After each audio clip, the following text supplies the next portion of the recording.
오늘 말씀은 마가복음 9장 14절에서 24절까지 말씀 보겠습니다. 나의 믿음 없는 것을 도와주소서라는 제목으로 같이 말씀 보겠습니다.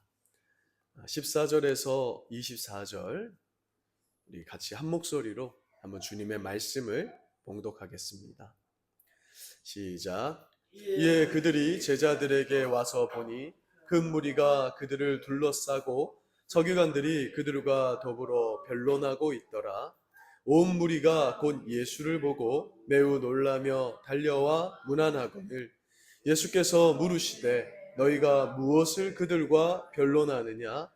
무리 중에 하나가 대답하되 선생님, 말 못하게 귀신 들린 내 아들을 선생님께 데려왔나이다. 귀신이 어디서든지 그를 잡으면 거꾸러져 거품을 흘리며 이를 갈며 그리고 파리에 지는지라. 내가 선생님의 제자들에게 내쫓아달라 하였으나 그들이 능히 하지 못하더이다. 대답하여 이르시되 믿음이 없는 세대여, 내가 얼마나 너희와 함께 있으며 얼마나 너희에게 참으리요. 그를 내게로 데려오라 하시매 이에 데리고 오니 귀신이 예수를 보고 곧 그 아이로 심히 경련을 일으키게 하는지라. 그가 땅에 엎드려져 구르며 거품을 흘리더라. 예수께서 그 아버지에게 물으시되 언제부터 이렇게 되었느냐 하시니 이르되 어릴 때부터니이다. 귀신이 그를 죽이려고 불과 물에 자주 던졌나이다. 그러나 무엇을 하실 수 있거든 우리를 불쌍히 여기사 도와주옵소서. 예수께서 이르시되 할 수 있거든이 무슨 말이냐? 믿는 자에게는 능히 하지 못할 일이 없느니라 하시니 곧 그 아이의 아버지가 소리질러 이르되 내가 믿나이다. 나의 믿음 없는 것을 도와주소서 하더라. 아멘. 오늘 우리가 읽은 본문 말씀을 보기 위해서는 앞에 어떤 사건이 있었는가를 먼저 살펴봐야 합니다. 바로 앞부분이 어떤 내용이냐면요, 예수님께서 가장 가까이 두셨던 베드로와 요한, 야고보를 데리고 변화산에 올라가셨던 사건을 기록하고 있습니다. 산 위에서 예수님의 모습은 영광스럽게 해와 같이 변모하셨죠. 그래서 변화산이라고 하는 거예요. 거기서 모세와 엘리야가 나타나서 함께 대화를 나누었는데 그 모습이 얼마나 영광스러웠던지 제자들이 이렇게 말했습니다. 주여, 우리가 여기 있는 것이 좋사오니 초막셋을 지어서 여기 머물렀으면 좋겠습니다. 우리가 예전에 이런 경험들 있으실 텐데요. 도심을 떠나서 기도원이나 수련회 이런 데 참석해서 은혜를 많이 받으면 산 아래로 내려가고 싶지 않잖아요. 그 영광에 압도돼서 여기에서 살았으면 좋겠다. 제자들도 그랬던 것 같아요. 산 위는 그야말로 근심도 없고 천국 같은 곳이었습니다. 하지만 이튿날 예수님과 세 제자가 산에서 내려왔을 때 마주해야 되는 그 산 아래의 현실은 천국과는 너무나 거리가 멀었습니다. 산 아래에는 고통이 있고 절망이 있고 비난이 있고 탄식이 있는, 어떻게 보면 혼돈의 골짜기였다는 거예요. 이게 굉장히 성경에서 대비되고 있습니다. 산 위와 산 아래가. 오늘 본문 말씀은 그 은혜의 산 아래로 내려와 우리가 매일 마주해야 하는 그런 치열한 그리고 고통스러운 삶의 현실, 거기로 내려오신 예수님의 모습을 보여주고 있습니다. 사실 이것이 우리가 늘 마주해야 하는 매일의 현실이기도 하죠. 그게 무슨 말이냐면 예배 때 하나님의 은혜의 말씀을 들을 때는 뭐든지 할 수 있을 것 같고 평안과 위로가 있는데, 사실 우리가 내일부터, 아니 이 교회를 나섬에부터 살아내야 하는 우리의 현실은 오늘 제자들과 예수님이 맞이해야 했던 산 아래의 현실이었다라는 것을 보여주고 있는 것이에요. 산 아래에 내려오신 예수님을 향해서 많은 무리들이 이렇게 몰려들기 시작했어요. 그리고 무리 중 한 남자가 예수님 앞으로 튀어나와서 무릎을 꿇고 소리치며 간청합니다.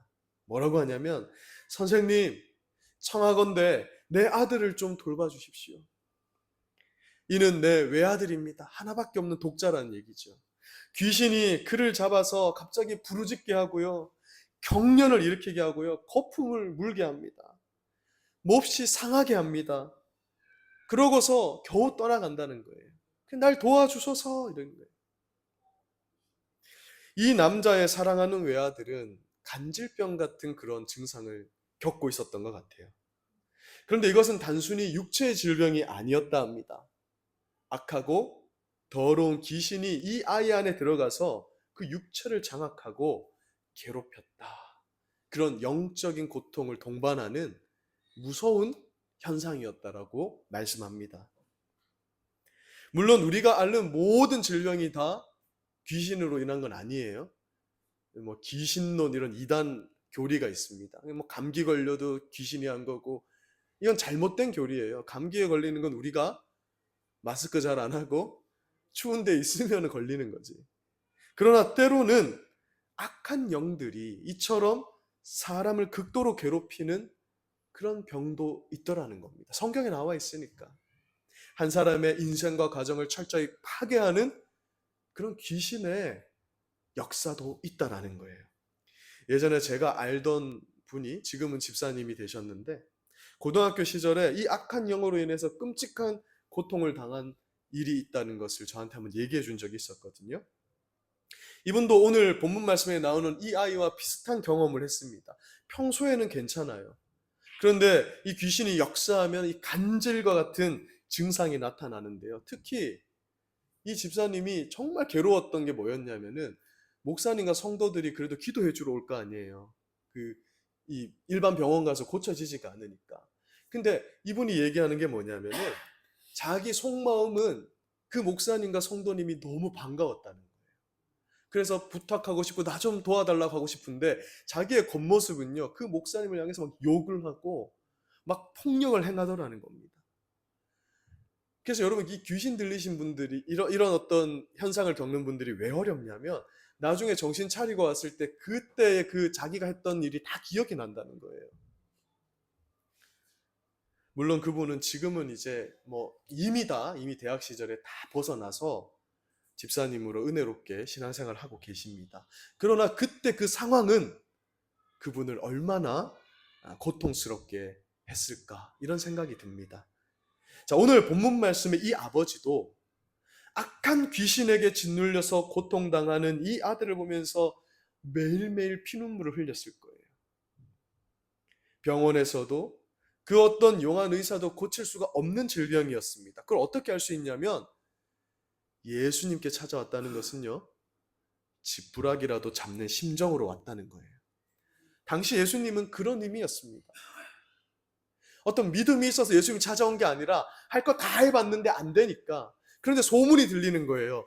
예수님한테 가면 답이 있을 수도 있어. 그래서 지푸라기라도 잡는 심정으로 자기 인생의 마지막 소망을 품고 예수님을 찾아왔더라는 거예요. 그런데 그가 예수님을 찾아왔을 때 하필이면 예수님이 어디 계시죠? 산에 올라가 계신 거예요. 아버지는 다급했습니다. 이 아이에게 또 어떤 현상이 발발한 것 같아요. 그래서 산 아래에 남아있는 이 9명의 제자를 붙들고요, 당신들 예수님이 제자니까 좀 고쳐달라고 애원합니다. 그러나 이 제자들은 어때요? 고칠 수 있었다 없었다? 고칠 수가 없었다라는 것이죠. 여러분, 이 처참한 상황을 한번 상상해 보십시오. 사랑하는 아들은 땅에서 지금 거품을 물고 뒹굴고 있습니다. 제자들은요, 당황해서 어쩔 바를 모르고 있는 거예요. 땀을 뻘뻘 흘리고 있었을 거예요. 예수님처럼 하면 귀신아 쫓아가라, 나가라 하면 나가야 되는데, 되지 않는 그 현실 속에서 엄청난 긴장감이 흐르고 있었을 겁니다. 그리고 무엇보다 그 곁에는 누가 있었냐면요, 언제나 예수님을 비난하고 공격할 틈을 찾고 있던 서기관들이 팔짱을 다 끼고 이렇게 쳐다보고 있는 거예요. 고치나 뭐 고치나. 그들은 아이를 고치지 못하는 제자들을 향해서요, 정말 매서운 조롱과 비난을 쏟아내기 시작했습니다. 봐라, 너희 스승이 무슨 메시아고 무슨 구원자냐? 그의 제자들인 너희가 이 아이 하나 고치지 못하면서 어찌 예수가 하나님의 아들이란 말이냐 하면서 비난하기 시작합니다. 예수님께서 정말 악한 영들을 물리칠 수 있는 분이라면 그의 제자들인 너희를 통해서도 그러한 역사가 나타나야 되는 거 아니냐, 이렇게 비난을 쏟아붓기 시작했다는 거죠. 절망하면서 오열하는 아버지, 능력을 상실한 무능한 제자들, 그리고 그 틈에서 하나님을 조롱하고 있는 서기관들, 여러분, 이것이 바로 산 아래의 참담한 현실이었습니다. 그리고 우리가 마주해야 하는 이 세상의 현실이에요. 한번 잘 생각해 보세요. 우리가 마주하는 매일의 일상이 이러한 현실입니다. 예수 믿는다고 특출날 것도 없고 어떤 문제 앞에서 쩔쩔맬 수밖에 없는, 그리고 그 문제의 당사자들은 이거 어떡합니까 하나님, 절망할 수밖에 없는 산 아래의 현실, 그걸 이 아버지의 현실이 우리에게 투영시켜 보여주고 있습니다. 자, 이 모든 혼란스러운 상황을 지켜보신 예수님께서요, 19절에서 이렇게 탄식을 내뱉으십니다. 같이 한번 19절 말씀 읽어보겠습니다. 시작. 대답하여 이르시되 믿음이 없는 세대여, 내가 얼마나 너희와 함께 있으며 얼마나 너희에게 참으리요, 그를 내게로 데려오라 하시네. 예수님의 이 날카로운 책망은요, 1차적으로 아버지와 제자들을 향한 것일 수도 있겠지만 사실 문맥을 잘 살펴보면 예수님의 하시는 일에 사사건건 비난하고 이 공격하는 서기관들을 향한 거였어요. 예수님께서 그토록 수많은 표적을 행하시고 생명의 복음을 전하셨지만 이들은 귀가 막히고 눈이 가려져서 예수님이 누구신지 도무지 알지는 못했습니다. 그래서 예수님은 그들을 향해 질책하신 거예요. 믿음이 없는 세대야, 내가 얼마나 너희와 함께 더 있어야 되느냐. 그래서 성경은 말씀합니다. 제 아무리 세상에서 똑똑하고 제 아무리 부자라 할지라도 예수를 갖지 않은 자들은 세상에서 가장 불쌍하고 안타까운 사람이라는 거예요. 더욱이 그들에게는 시간이 얼마 남지 않았습니다. 이제 곧 이스라엘은요, 로마에 의해서 완전히 멸망하게 됩니다. 그때가 되면 기회가 없어지는 거예요. 그래서 예수님은 진리를 거부하는 그들을 안타깝게 여기시면서 내가 도대체 언제까지 너희를 참아야 하느냐. 이제 예수님도 그들과 함께 있는 것은 얼마 남지 않았거든요. 예수님도 곧 부활 승천해버리면 언제까지 내가 너희와 있어야 되느냐는 그 안타까운 탄식을 내뱉으셨던 것입니다. 그리고 예수님은 곧바로 그 아이를 내게로 데려오라 이렇게 말씀하십니다. 아이가 예수님께로 나올 때 귀신은 발악을 합니다. 그러면서 아이를 더 심하게 경련하게 하고 땅에 엎드려져 거품을 막 흘리게 한 거예요. 예수님은 아버지에게 이 아이가 언제부터 이렇게 비참한 상황이었느냐 이렇게 질문하십니다. 언제부터 이렇게 됐느냐. 그때 아버지가 울부짖으면서 말합니다. 어릴 때부터였다는. 얘가 약간 좀 큰 이제 청소년쯤 된 것 같아요. 귀신이 그를 죽이려고 불에도 넣고요, 물에도 넣습니다. 여러분 생각해 보세요. 불에도 넣고 물에도 넣었다는 거예요. 악한 마귀는 이 아이를 죽이고자 온갖 악한 짓을 다 해왔던 것입니다. 이 완전한 절망에 빠진 아버지가 22절의 하반절에서 이렇게 간구합니다. 그러나 무엇을 하실 수 있거든 우리를 불쌍히 여기사 도와주옵소서. 여러분, 이 아버지의 기도 한번 잘 들여다보십시오. 아버지는요, 지칠 대로 지쳐 있었어요. 제자들의 무능함을 방금 두 눈으로 봤습니다. 그래서 예수님에 대한 온전한 기대와 믿음이 사그러졌어요. 왜냐하면 그 옆에서 서기관들이 니들 뭐냐? 예수가 무슨 구원자냐, 메시아냐? 제자들이 이거 못하는 거 보니까 아니다. 그 어떤 그런 불신의 말을 들으면요, 사람은 믿음이 떨어지거든요. 그래서 이 아버지가 뭐라고 얘기하냐면 혹시 할 수 있으면 믿져야 본전이니 한번 우리 아들 봐주세요. 이렇게 믿음 없는 말을 내뱉었다라는 거예요. 의심이 있고 힘이 빠져버린 그의 간청이었다는 것이죠. 내 힘도 바닥나고 믿음도 완전히 바닥나버린 우리 인생의 깊은 골짜기, 그곳이 바로 이 아버지가 마주한 현실이었고 오늘 우리도 직면하게 되는 현실이라는 거예요. 우리가 다 이러한 마음으로 나와 있습니다. 그러나 하나님 뭘 해주실 수 있으면 해주세요. 불쌍히 여겨주세요. 그러나 그 깊은 절망의 한복판에서 예수님은 그의 영혼을 뒤흔드는 강력한 선언을 하십니다. 우리 23절 말씀 함께 읽어보겠습니다. 이것이 우리에게 주시는 말씀입니다. 시작. 예수께서 이르시되 할 수 있거든이 무슨 말이냐? 믿는 자에게는 능히 하지 못할 일이 없느니라 하시니. 아멘. 여러분, 이 말씀은 믿음이 바닥난 아버지를 향해서 막 윽박 지르는 것이 아니었어요. 너 왜 이렇게 믿음이 없어? 이게 아니었습니다. 칠흑 같은 절망 속에 갇혀서 믿음도 잃어버리고 온 몸과 마음이 지쳐버린 그 아버지에게 네가 그럼에도 불구하고 나를 믿고 의지하면 능치 못할 것이 없을 것이다. 반드시 구원의 소망을 가질 수 있을 것이다. 일깨워 주신 소망의 꾸짖음이었다는 거예요. 정신 차려라. 네 앞에 있는 분이 누구냐는 거예요.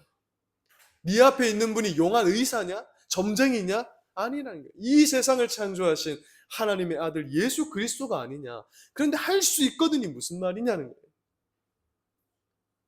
이 예수님의 말씀을 듣는 순간 아버지는요, 정신을 바짝 차리게 됩니다. 그러면서 24절에 뭐라고 합니까? 자, 24절도 우리 아버지의 마음으로 되어가지고 이 아버지의 마음이 돼서 한번 읽어봅시다. 시작. 곧 그 아이의 아버지가 소리를 질러 이르되 내가 믿나이다. 나의 믿음 없는 것을 도와주소서 하더라.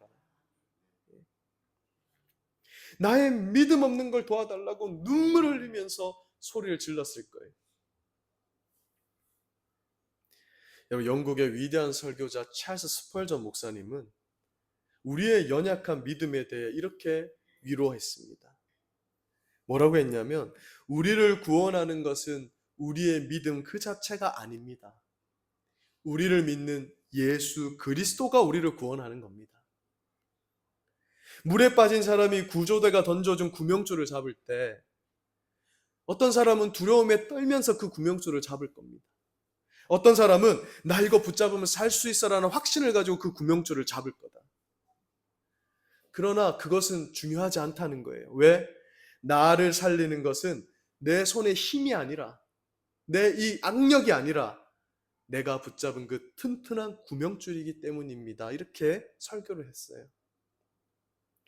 우리가 의심하면서 붙잡든 믿습니다 하며 붙잡든 중요한 건 뭐라는 거예요? 그 구명줄이 튼튼한가가 중요한 거예요. 의심하며 붙잡아 벌벌 떨면서 물에 나올 때까지 의심해도 구원받는 것이고 믿고 끝까지 그냥 의지하면서 맡겨도 구원받는 겁니다. 여기서 중요한 건 뭐예요? 그 구원받을 때까지 안심하며 붙잡혀 있으면 내 마음이 이 세상에서 평안한 것이고 끝까지 의심하고 가면은 그 끝은 물론 구원이지만 이 세상에서 우리는 늘 의심하고 불안하고 벌벌 떠는 패배자와 같은 신앙인으로 살아간다는 거예요. 이게 믿음의 원리라는 거예요. 믿음이 우리를 구원하는 게 말로는 맞지만 또 한편으로는 믿음이 우리를 구원하는 게 아니야. 예수가 우리를 구원하는 거지. 그를 어떻게 믿느냐에 따라서 이 세상에 우리가 얼마나 행복하게 사느냐, 평안하게 사느냐가 달려있다는 거예요. 그래서 믿음이 좋다는 것은 내 현실은 여전히 물속이고 불속이지만 그 예수님을 얼마나 믿느냐에 달려있더라는 거예요. 지금 보니까 막 또 트럼프가 이란을 공격해가지고 그러면 또 뭐 여기도 이제 경제적으로 또 어려움이 또 올 수도 있고, 그러나 예수님의 결론은 반드시 이 상황에서 건져내시는 예수님이시니까 그 믿음 있는 사람은 이런 상황에서도 평안한 것이고, 그 믿음이 없는 사람은 어때요? 아이고 주님 어쩝니까? 대통령 잘못 뽑아서 큰일이네요. 그냥 매일매일 매일매일 뉴스를 보면서 그냥 전전긍긍하는 거예요. 그러나 그 하나님을 믿는 사람은 아무리 안 좋은 뉴스가 나와도 하나님, 저 정치가 불쌍히 여겨주십시오. 저 국회의원 불쌍히 여겨주십시오. 저 대통령 잘 정치할 수 있게 해주십시오. 기도하면서 평안을 찾는 거라고요. 중요한 건 뭐예요? 예수 그리스도가 우리를 건져내고 있다는 사실이 중요한 것이죠. 사랑하는 여러분, 아이의 아버지는요, 벌벌 떨리는 손으로 예수님의 구명줄을 붙잡았잖아요. 겨자씨만한 믿음이었습니다. 그러나 붙잡기만 하면 어때요? 된다는 겁니다.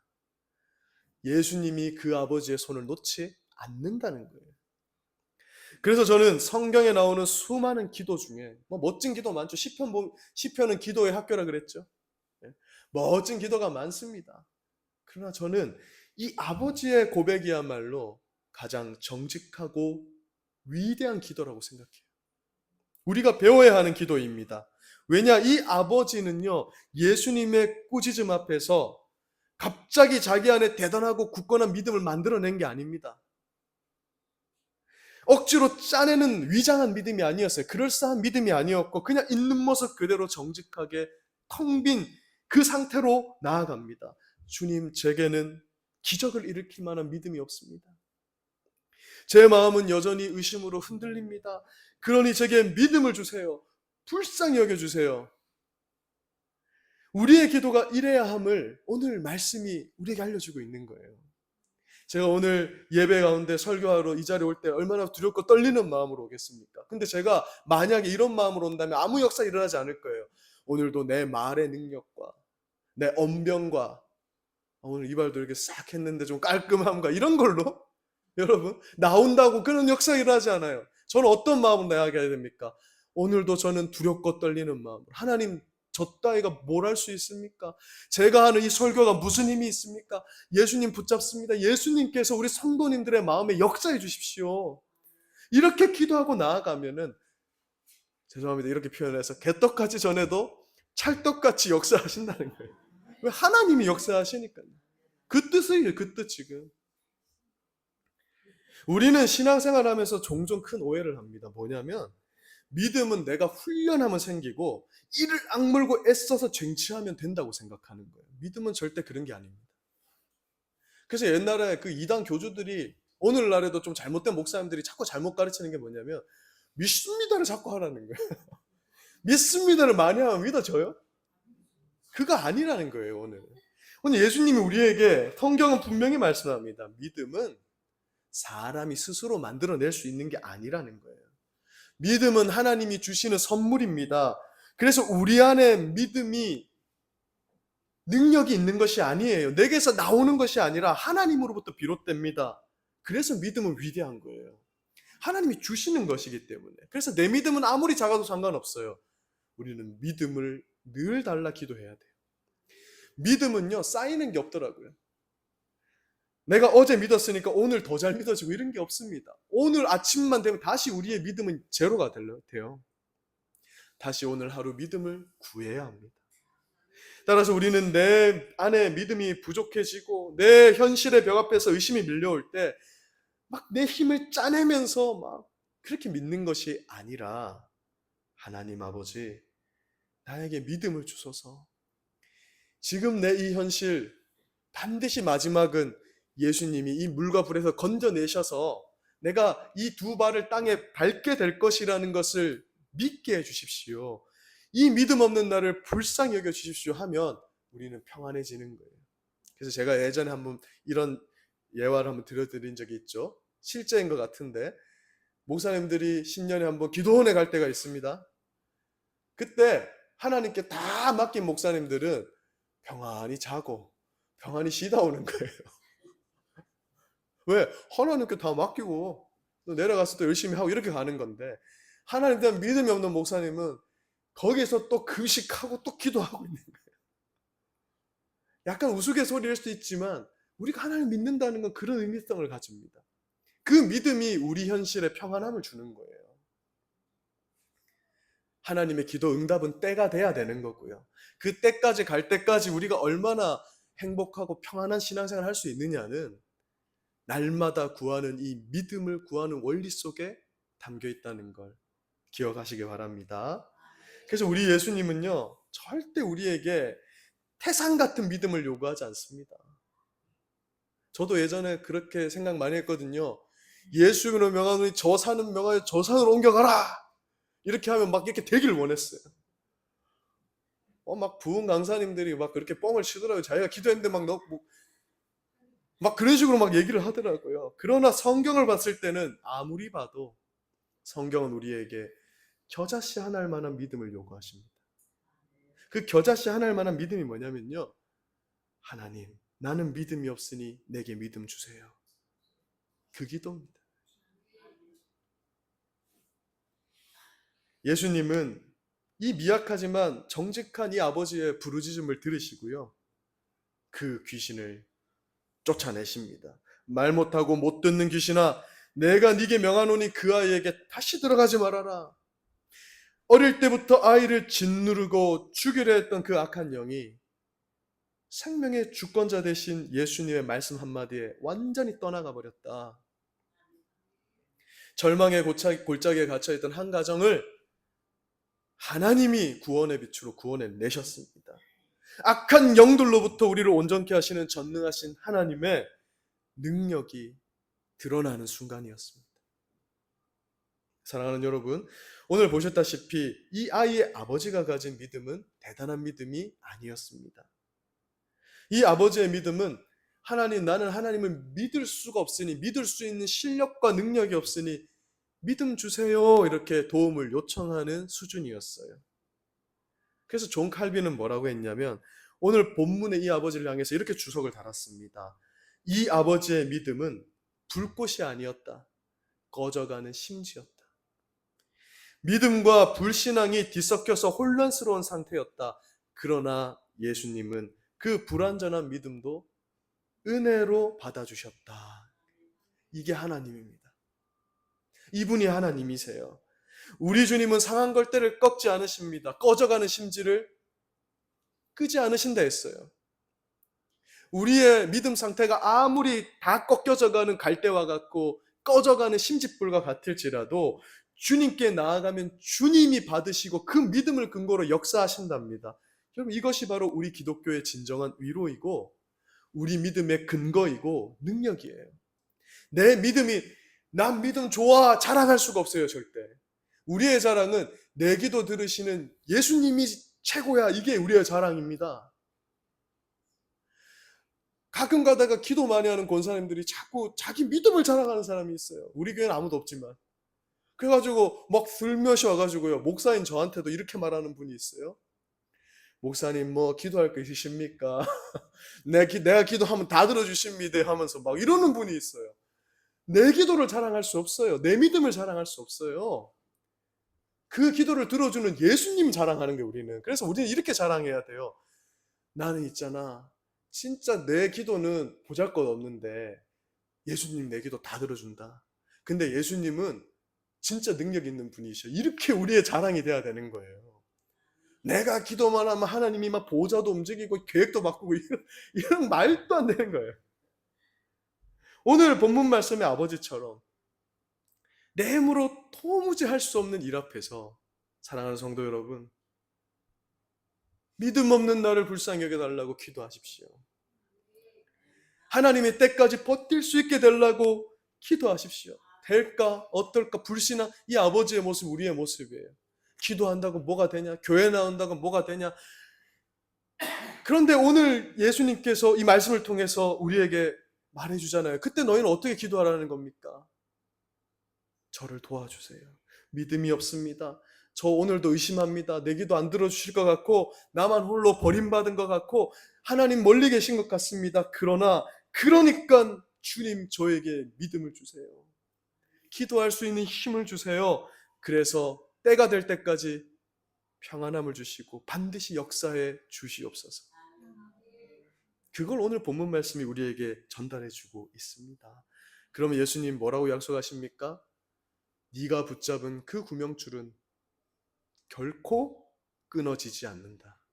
반드시 하나님 뜻하신 때까지 그 결론으로 우리를 이끌 것이다. 이렇게 말씀합니다. 그래서 보세요.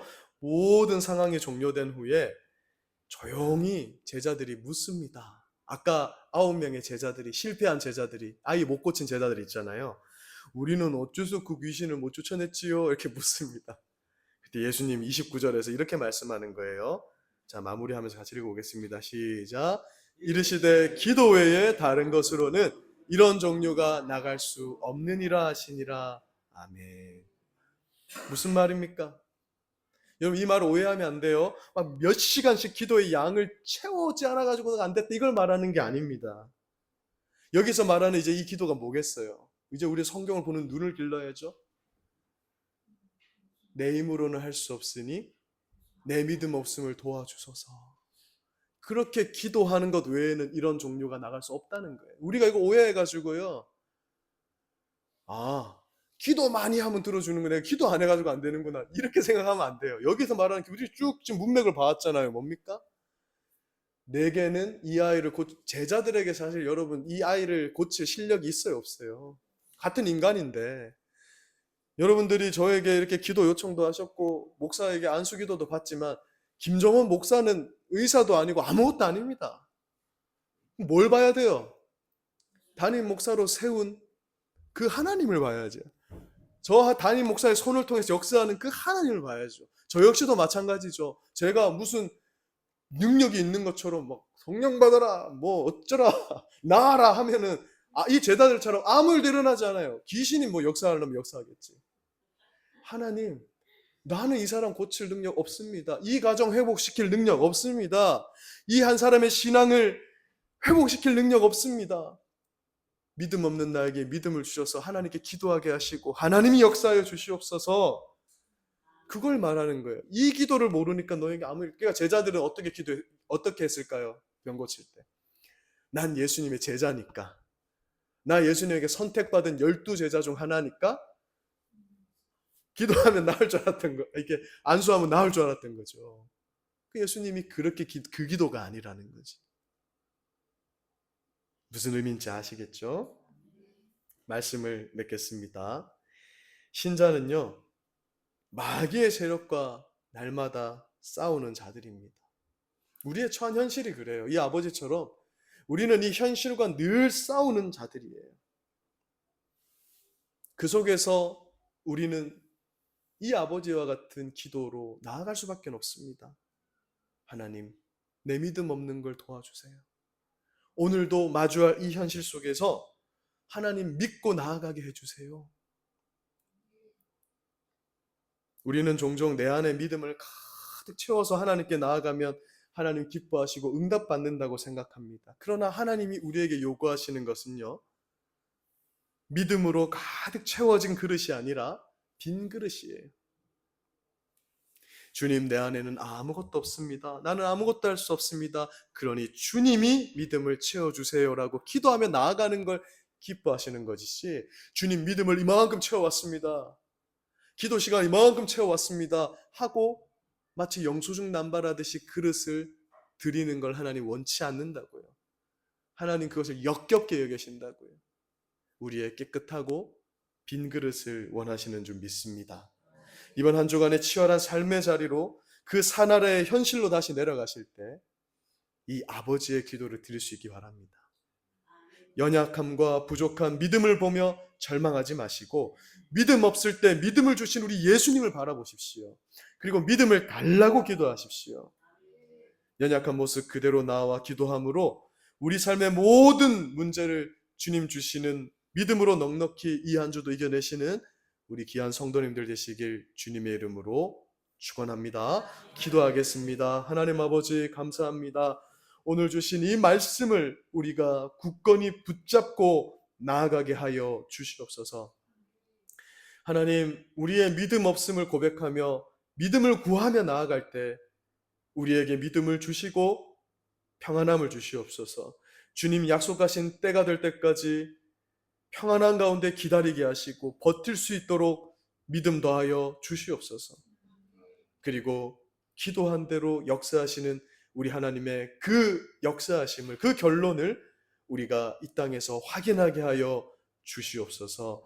이렇게 기도하며 이 한 주를 승리하는 우리 성도님들 되기를 간절히 기도합니다. 감사드리며 예수님 이름으로 기도드립니다. 아멘. 예, 오늘 말씀을 기억하면서 우리 기도하는 마음으로 찬송가 214장 같이 찬송 드리겠습니다. 찬송가 214장